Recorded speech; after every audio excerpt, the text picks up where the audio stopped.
This time next week, the votes will be being counted in the local elections. So this week, we're hearing from some big political hitters.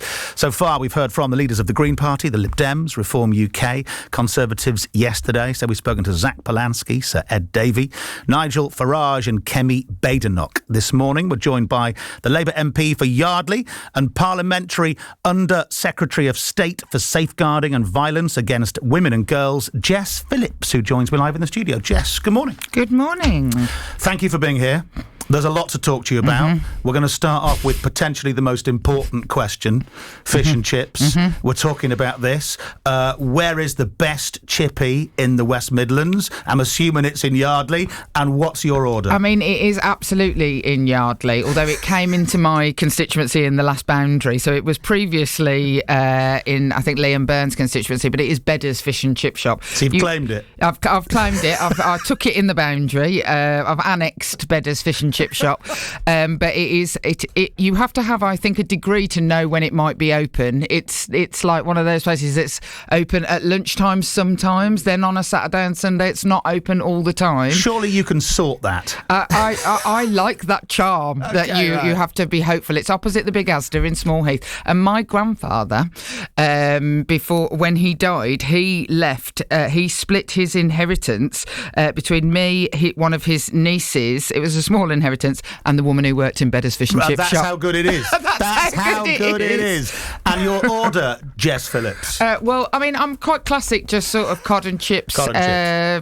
I've gone a bit gravy recently, which is obviously locally it should be curry sauce, but I have gone a bit gravy. I've gone a bit northern, but you have to have it at home with 2 bread and butter and a mug of tea. Perfect. I can't argue with any of that. Right, as I said, appreciate your time. There's lots to talk to you about. We've spoken to all the leaders this week, and it's great to have you here. I think a lot of people were expecting the Prime Minister to join in with this. Why do you think he hasn't done? So, look, I was called to come in the stead of the Prime Minister, who obviously, following the events over the last few days with regard to what happened in Golders Green, and Prime Ministers have very, very, very busy lives. This is not me declaring myself the new Prime Minister, just to be clear that I am standing here in his stead. But he, I was asked by Number 10 to come in and talk to you today. Does the government care about the West Midlands? The government absolutely cares about the West Midlands. Look, they would get it absolutely in the neck from people like me or Shabana Mahmood or Pat McFadden. The West Midlands is very well represented in the cabinet of the current government and is spoken up for very much. And look, I can give you examples of where that has been made very, very clear to me. For example, in the JLR, Jaguar Land Rover, the crisis with regard to the production stopping because of cyber attacks, the government stepped up very quickly, and I was working with the businesses and with the Secretary of State for Business at the time to make sure that we put in place sort of loan agreements, and that the government would ensure that small businesses in the West Midlands who are part of the supply chain did not go out of business. I can think of many examples where there's a lot of West Midlands flag waving that goes on around that cabinet table. Have they stepped up enough regarding the bin strikes? Well, look, as a citizen of Birmingham, I'll speak as an actual citizen whose bins have been collected throughout the entire period, actually. At huge cost to the council, though. But the government have stepped in to Birmingham City Council, and this is not unique to Birmingham. It's the same in Solihull, and it's the same pretty much wherever you go across the country. Is councils were facing from years of austerity huge holes in their budgets, and the Labour government came in, and Birmingham alone has had a £651 million cash injection. Labour have been in charge of the council services for 14 years, though.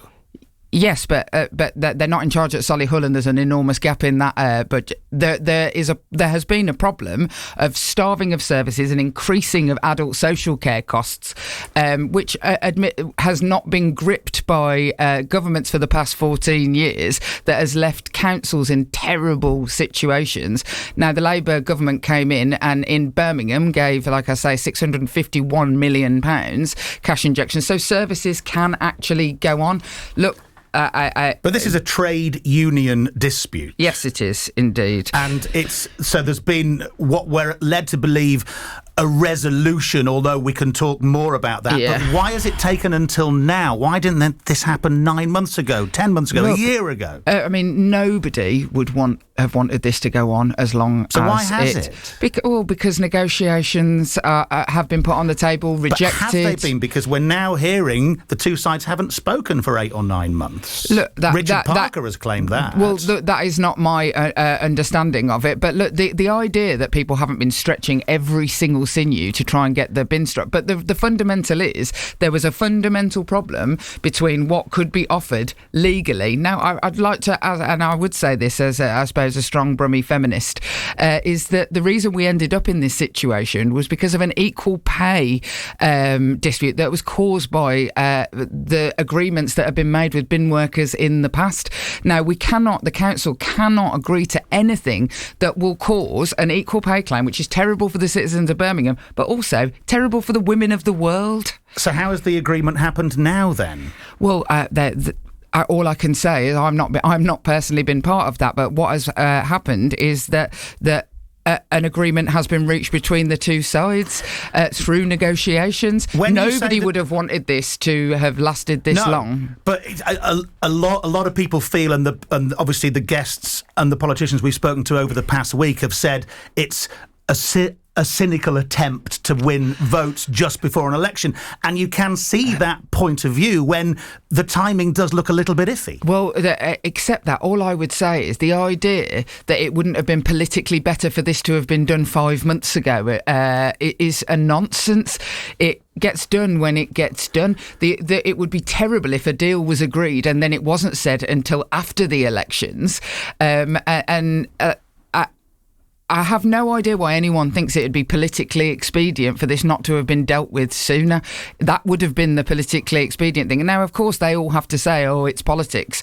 That's their job. That is the job of political parties during election times. But look, I can only speak as a Brummie myself, I'll just be glad when it's over. I want my recycling taken. We all agree with that. Who's in charge of the council? Because from what we see and read, it looks like a falling out between the Labour group and the officers of the council, and it looks like they're not on the same page from what we understand. So, I speak to the head, the chief executive of Birmingham City Council, and that is not at all how I see her working with John Cotton at all. They work incredibly well together. So they're joined up on this? Yeah, I absolutely. And officers have looked over this particular deal. Look, there is an issue in Birmingham where we have a series of commissioners that were put in by central government. Have they blocked it up until now? Well, I'm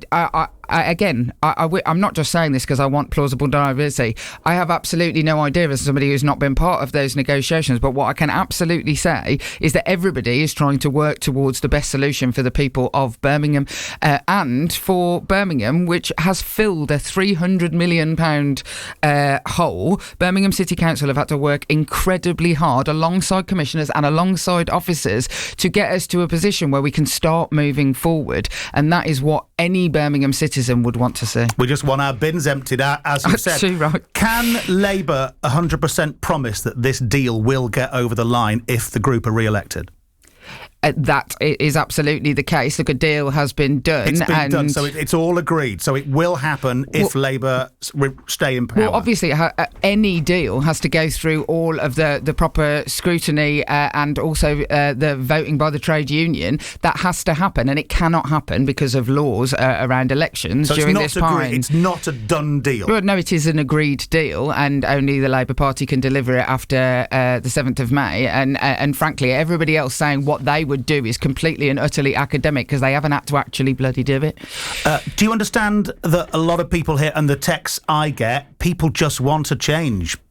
People are saying the bins haven't been emptied, we had a bankruptcy, there's potholes on the road, it's time for a change. That's what I'm hearing from some people. Yeah, look, I can totally understand, because who doesn't want, certainly in Birmingham and wherever you live in the wider West Midlands, who doesn't want services to be better? All I can say is that from the perspective of a still relatively new government, not even 2 years, that the Labour government has started to massively invest invest in the West Midlands. So, for example, in my constituency and in 28 other constituencies across the West Midlands, there is £20 million just for my constituency going to be spent on reviving the area in a place where I hear exactly what you're hearing. Will we feel it, though? I think that is the problem. Gosh. We hear about the investment and the money, but on the street, we often don't feel it. But all I can say is it takes time to feel it. You can't fix what has been a total degradation of almost every single area for the last 20 years, it seems, in the place where we live. That's not going to change overnight. Like new investment, for example, in new neighbourhood health centres that are happening across Birmingham and the Black Country. Like these things, Rome wasn't built in a day. Just recently, in April, in my constituency, 8,000 children will be taken out of poverty. Like that's so. It takes time for those things to embed in. But who wouldn't want change? Of course I want change. I want the streets where I live to be cleaner. I want fly tipping to be really managed. And the laws are coming in, but legislation never it happens quickly, and investment takes time to bed in. Well, over time, final question, what does success look like for Labour in the local elections? I mean, here in the West Midlands, we hold quite a lot of the councils, and I suppose, look, it's always difficult for governments at this time, in this part of the election cycle. So I suppose success looks for like Labour still running some of those councils. And do you think Labour will be in charge in Birmingham after next week? My honest answer, and no matter what the spin that they tell me to say on these things, don't look good. My honest answer is in Birmingham is anyone who sits in front of you and tells you they know what the result is going to be is lying to you. I have no idea, actually. You don't have a gut feeling? I think it's going to be really fascinating in Birmingham because, look, where I am, people are more positive on the streets than I think that the polls are suggesting. So I can only speak for Birmingham Yardley door knocks, but they are cheerful. Maybe the sun always helps. But I think that the new politics of 4-5-way splits in political parties means that now, yeah? Predictions... We're over the two-party system. Yeah, predictions are, I'm going to say, for the foolish. Jess, appreciate your time. Thank you very much. Just gone 11 o'clock. On the BBC Sounds app, on your smart speaker, play BBC Radio WM, and on your radio. The sound of the West Midlands is BBC Radio WM. Good morning at 11 with the latest news for the West Midlands. I'm Chris Blakemore. Now, in the last few minutes, as you've been hearing, Birmingham Yardley MP Labour's Jess Phillips has been speaking to Ed James. It's all ahead of next week's local elections. Like politicians from all the other parties this week, she's been reacting to talks that have been ongoing to end Birmingham's bin strike.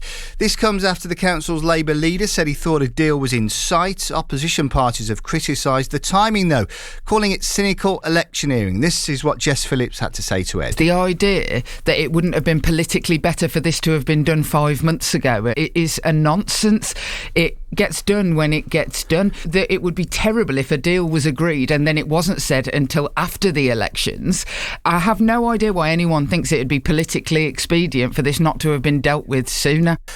Talking politics first, though, it's been an interesting week here, and I hope you've heard all the interviews. If not, they're all available on BBC Sounds. The bulk of them were done at about 10 to 11 every single morning, so BBC Sounds to hear those. We've spoken to Zach Polanski, Sir Ed Davey, Nigel Farage, Kemi Badenoch, and today, MP for Yardley, Jess Phillips. So a couple of people have kind of picked up on this as well. Hello to David Rubery. Just shows that our Prime Minister can't be bothered. No offence to Jess. We're not the votes that he wants. Goodbye, Labour. Thank you for all the U-turns and the lies and for ruining this country. Darren in Hampstead, in Sandwell, I feel Labour will lose the vote of supporters. For me, we need a change, as the Labour Council have been terrible, says Darren. And that was a fish and chip one. I'll read that later. Listen, I'd love your thoughts on this. 81333 WM to start your message. Your views on what Jess Phillips said.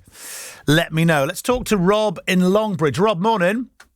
How you doing? All right? Very good. You're part of our Birmingham election panel. Your views on what Jess Phillips from Labour had to say earlier. Well, I thought she stumbled her way through the interview, and for her to say that she's not had an issue with her bins collected, I'd like to speak to some of the residents of Yardley Wood and see if they've had an issue. Is it preferential treatment for her then, is it? Well, I just to be fair, I think what she was talking about was the fact that our bins are being collected because they've got extra support workers to do that. So it's not the official council bin workers, but the council have had to pay for extra services to make sure our bins are collected. So I took that to mean her point was she is receiving a service, albeit not the one that was agreed, and the recycling still hasn't been collected. So I think that was what she was talking about there. Okay, well, let me tell you this. Probably 20 to 25 times I've had to phone up for a missed bin collection. Have you? Has she ever had to do that? If well, she hasn't, she's then gone there's now. something So, wrong. There's something wrong. There is. But, So what? So you've had to call up because the bins weren't collected when you were expecting them to be taken. Yeah, most definitely. It's normal part of the course now for this city. If something goes wrong, you have to phone up. You have to phone up for the missed bin collection. You have to phone up about the potholes. But obviously, we're talking about bins. They can't empty 2 bins, so how are they expecting us to? How are they going to expect to empty 5 bins when there's other food waste and other stuff comes onto the line? A lot of people are saying the same thing.